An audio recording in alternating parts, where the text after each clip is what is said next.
This week is the 28th anniversary of the fall of the Berlin Wall, and for that reason, I'm making this special episode. Picture yourself in the 1960s. One side of the world, this one, is with the United States. The other one, this one, is with the Soviet Union.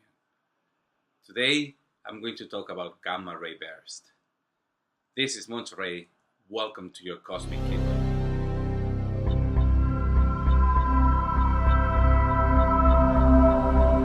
In the late 60s, the world was a different place. Without entering in politics, it was fairly divided into regions or into political systems. Capitalism led by the United States of America and communism led by the USSR. For this episode, you have to put yourself into that mood. You have to think that the United States was really worried about what the USSR was doing and vice versa. It is the era of the first hydrogen bomb and the first bombers that flew very far away from the ground. There was this dialogue of testing nuclear bombs in space. So the United States launched the Vela satellite. It's a series of satellites designed to check if the Soviet Union was launching or was testing nuclear bombs in space.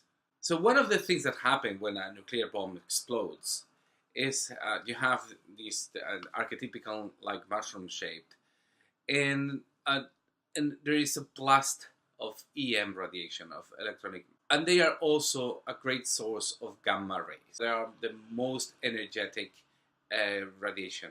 Photons carry a huge amount of energy, and that's why radiation around a nuclear bomb kills you, etc., etc. One night during 1997, they detect the first gamma ray burst.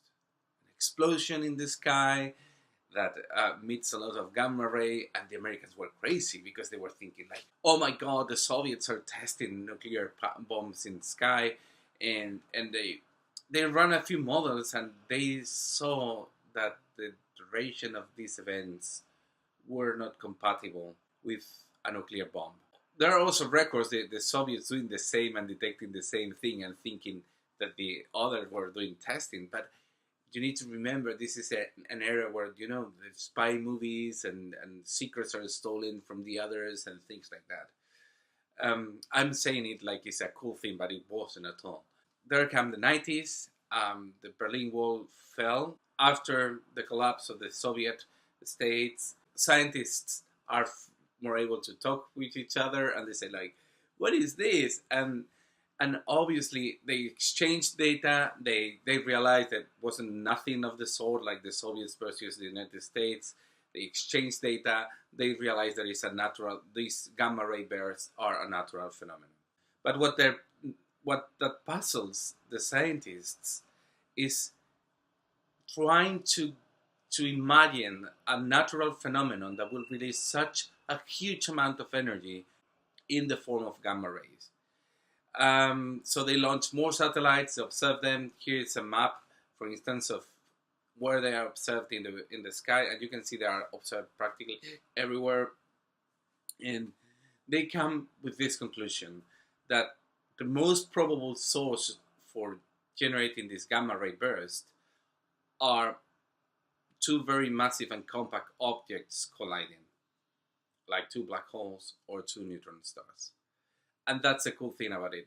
Because when I learned about this thing a few years ago, they still didn't know what could cause this.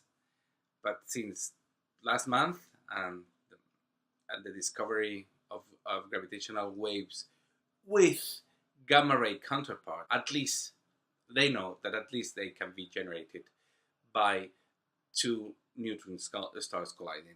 If you like this episode, please click like. If you like this channel, please subscribe, and see you guys next week. Bye bye.